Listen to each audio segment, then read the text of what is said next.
Olá, sejam bem-vindos ao canal. Eu sou a Gisele Pontes, psicóloga social, e hoje a gente vai falar um pouquinho sobre um caso que tomou grande repercussão na mídia nesses últimos tempos, o caso do mendigo Givaldo Alves.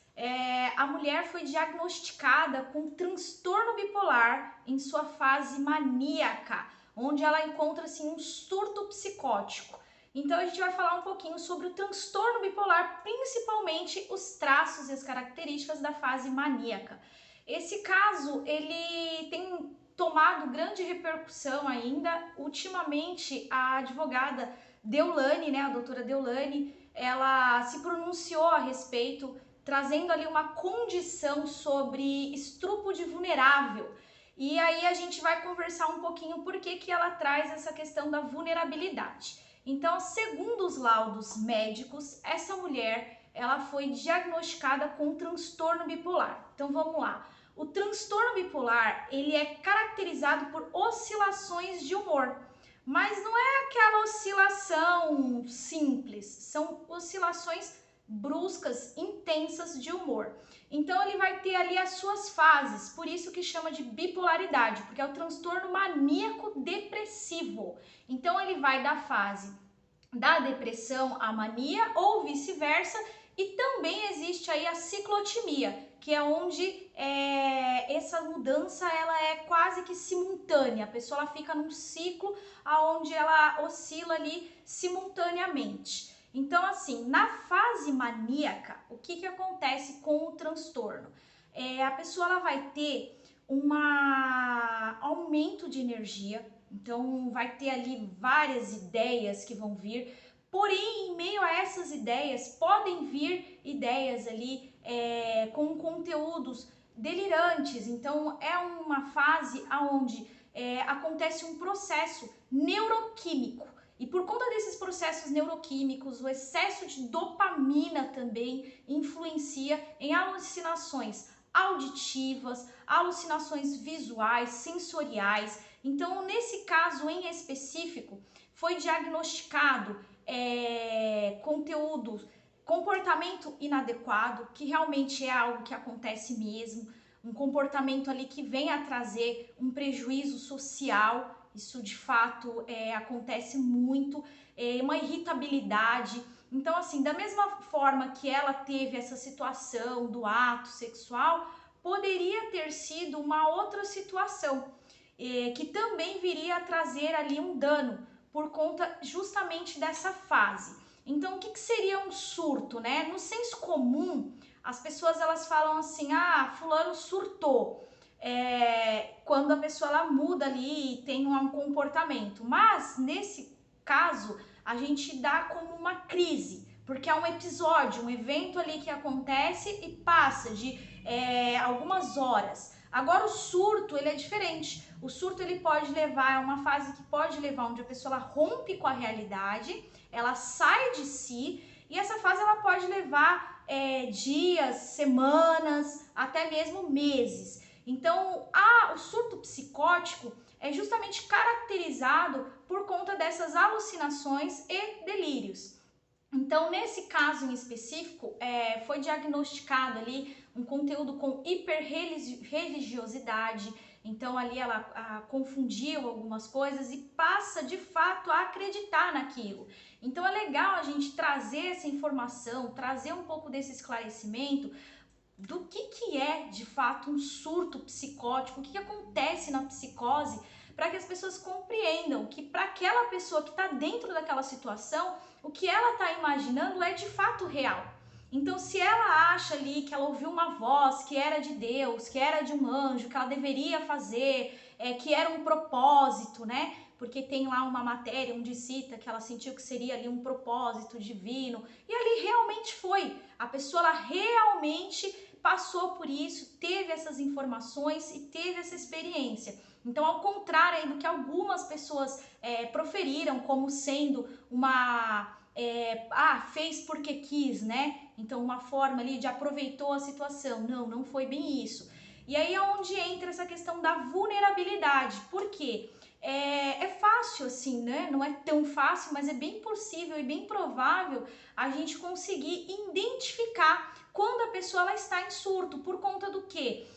Do desajuste mesmo de ideias. Então você vai ver que não tem um contexto, não tem uma coerência, não vai bater muito bem, a pessoa vai falar uma coisa com outra, e ali você vai conseguir identificar também um comportamento inadequado para dentro de um contexto social. Então, de repente, a gente sabe que as pessoas precisam andar vestidas, esse é um padrão social, e a pessoa ali ela vai e anda sem roupa, então ela já está num comportamento fora do padrão social, um comportamento inadequado, e tudo isso faz parte aí de traços que acontecem durante essa fase maníaca, onde existe uma excitabilidade muito maior. Então isso também influencia nessa questão hormonal, também influencia ali em toda essa questão do comportamento, do que aconteceu.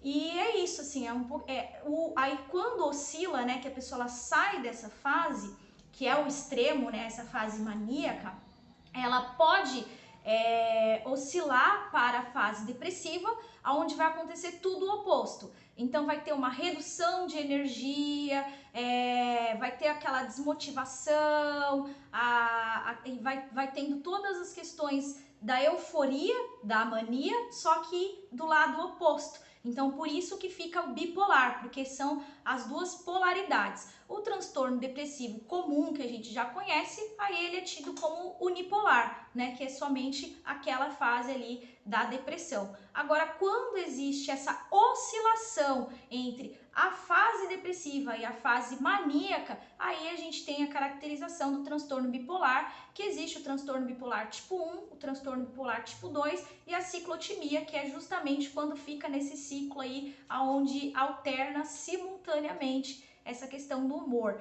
Tem também essa questão da fase hipomaníaca. O hipo é uma mania leve, então isso passa muito desapercebido. Tem muitos bipolares, né? Em média, 2 a 3% da população são bipolares. Então, digamos que a cada 100 pessoas você vai ter ali 3 ali que você conheça que tenham esse transtorno, e às vezes não diagnosticado, viu? Muitas pessoas convivem anos e anos sem um diagnóstico para transtorno bipolar. Então, assim, nessa fase da hipomania, ela passa um pouquinho desapercebido por conta do que? A pessoa ela vai estar só mais ativa. Então, ela vai ter ali uma questão em relação ao sono, ela vai estar mais ligada, vai ter uma dificuldade para dormir, mas ela vai estar muito mais acelerada, fazendo mais coisas, tendo mais ideias. Em alguns contextos, a pessoa ela vai sim ter delírios de grandeza, então nessa fase, né, da mania ou hipomania, então existe essa questão de você sentir, né, tipo, como se existisse um grande propósito, um grande plano, você está sendo usado, direcionado, guiado, então tudo isso faz parte. E aí é bem interessante mesmo a gente ter uma leve compreensão para que a gente julgue menos, né, casos como esse, aonde a gente vê aí uma situação social um tanto quanto questionável, né? Uma mulher que ela foi, digamos que não dá para dizer, assim, eu não vou dizer que ela foi violada, porque foi algo consentido. Porém, foi um consentimento um tanto quanto desorientado. E aí é onde entra essa questão da vulnerabilidade, porque a gente observa quando uma coisa tá dentro do contexto ou quando ela não tá dentro do contexto, quando aquilo ali não tá batendo, aquelas informações ali não tá procedendo. Dá para perceber um pouco dessas questões. E, né, aí eu já deixo uma questão assim de que existe uma possibilidade da pessoa em questão, né, o Givaldo, ter agido ali de forma oportunista. Ele viu que não estava batendo, opa, isso daí não tá meio estranho, né? Mas ainda assim, ele aproveitou aquela oportunidade, provavelmente por algum discurso, alguma fala, deu para compreender que não estava bem, mas ainda assim ele manteve. Então, isso daí é algo que vai seguir em processo, como já está, e veremos quais vão ser as decisões do Ministério Público acerca desse contexto. Mas é isso, foi um pouquinho aí esse vídeo para esclarecer sobre o que é a fase maníaca, como que é o transtorno bipolar, o que acontece na psicose. Então, justamente esse rompimento com a realidade, aonde você vai ter ali alucinações ou delírios que para quem está ali dentro da situação é aquilo de fato e pronto. Então, é importante aí a gente ter cada vez mais conhecimento acerca dos transtornos psicológicos, que são muitos, e a gente vai vir aqui falar sobre vários, e também ter sempre compreensão, porque a gente não está dentro da situação para saber exatamente o que foi, como é que foi, então buscar aí ter o máximo de compreensão, dentro de um contexto social também, a gente pensar mulheres unidas, né? Essa questão de que até que ponto nós como sociedade vamos ainda julgar as mulheres, apontar para as mulheres. Então essa mulher ela foi duramente criticada dentro de um contexto aí social, e será mesmo que ela merecia essas críticas? E ainda mais mediante a um surto psicótico, até quando a gente vai descredibilizar as doenças e os transtornos psicológicos, porque eles de fato existem e muitas vezes são descredibilizados. Então tem aí vários pontos aí para a gente refletir acerca desse assunto. Meu máximo apoio a todas as mulheres que passam ou sofrem alguma situação de descrédito, e desejo aí que esse caso seja aí solucionado da melhor maneira possível e que a gente reflita bastante acerca dos contextos sociais. A Deolane teve um posicionamento qual eu concordo, onde realmente a gente, mulher, tem que se unir mais mesmo. É importante essa união, é importante que a gente tenha essa compreensão mútua, porque só a gente sabe o que a gente passa só por ser mulher, o quanto dói no nosso útero, o quanto dói na nossa alma. Então, realmente, a gente precisa virar um pouquinho esse jogo. Bom, eu agradeço quem esteve aqui até agora, quem acompanhou, muito obrigada. Agora eu tô com um compromisso aí de estar mais frequente, então esse é o primeiro vídeo da retomada do canal, né? Eu fazia vídeo enquanto eu era estudante e agora eu retomei esses vídeos como profissional e vamos conversar bastante. A gente tem muito que conversar e a gente se vê em breve. Toda semana vai ter vídeo, tá? Até a próxima. Valeu, gente. Obrigada.